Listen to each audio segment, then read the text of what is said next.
Okay, students, let us now find the relation between electric field and electric potential. It is very important to remember because this is going to be used in finding the capacitance of parallel plate capacitor. Okay, so what is the formula of electric field? We know electric field is equal to 1 by 4 pi epsilon naught q by r square, isn't it?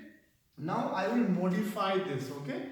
I will just modify and I will write 1 by 4 pi epsilon naught q by r into r. Is it same? Yes, because r into r is r square. Now what is electric potential? Is equal to 1 by 4 pi epsilon naught q by r, isn't it?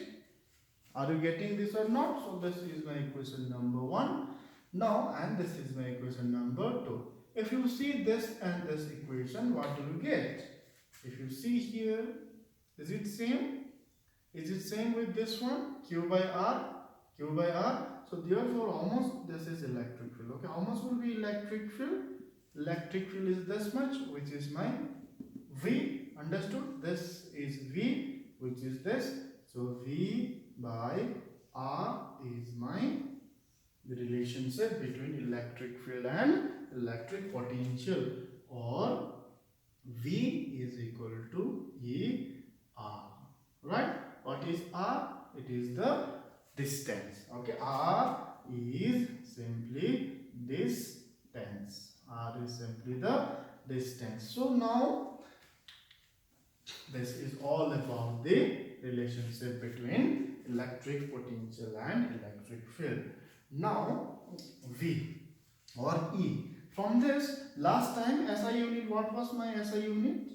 SI unit of electric field, it was Newton per Coulomb, or you can also write this as Newton per Coulomb. Now from this, okay, in first chapter also I have given the SI unit. This electric field, what is your V? It is volt and meter per meter, or volt per meter. Okay, so from this we got the two SI units of what?